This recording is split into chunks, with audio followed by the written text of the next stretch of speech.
In Indonesia, English is a mandatory course for university students. Yet, despite years of compulsory study, many students arrive at their first semester with proficiency levels that remain stubbornly low. The barrier is often psychological.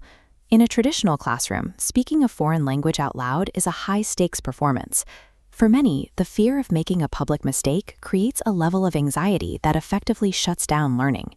To test a different approach, researchers moved the English discussions for 125 first-year students entirely out of the physical room. They relocated the coursework to a space the students already lived in, WhatsApp. The goal was to see if bypassing the rigid lecture hall would allow students to lower their defenses and engage with the language more naturally. On the surface, the results were excellent.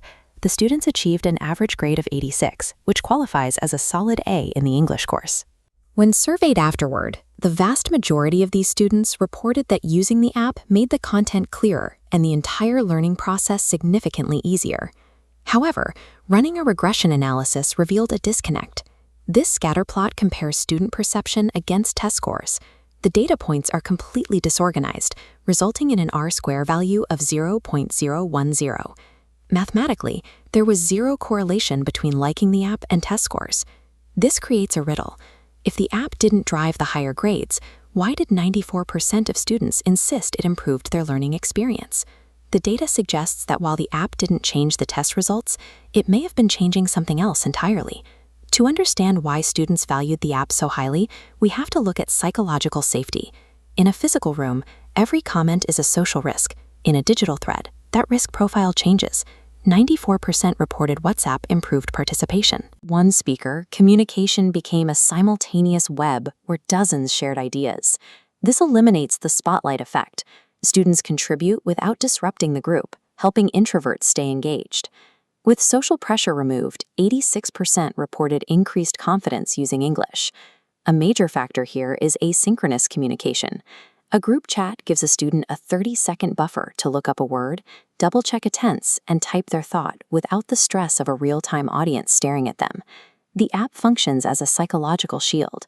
By allowing students to control the pace of their responses, it encourages them to take linguistic risks they would typically avoid in person. Beyond emotional safety, the app changed the functional speed of the class. 77% of students noted that the platform allowed them to share knowledge significantly faster than traditional classroom methods. This speed comes from the app's architecture. Students can instantly drop voice notes, links to articles, or PDF documents into a centralized hub where the entire class can access them immediately. This constant availability effectively turned the peer group into a 24/7 support network. Help was always a few taps away. This environment directly impacted student drive. 81% of participants reported a marked increase in their motivation to learn English. By removing the friction of asking for help, the app shifted the learning dynamic from a solitary struggle to a constant, accessible collaboration.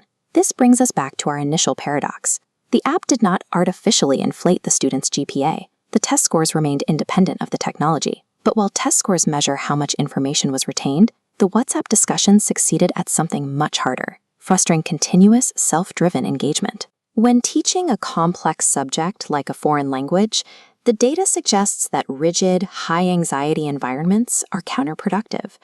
Meeting students in the informal, digital spaces they already inhabit builds the confidence necessary for long-term learning. The future of education isn't just about changing what information we teach, it's about changing how safe students feel while they're trying to learn it.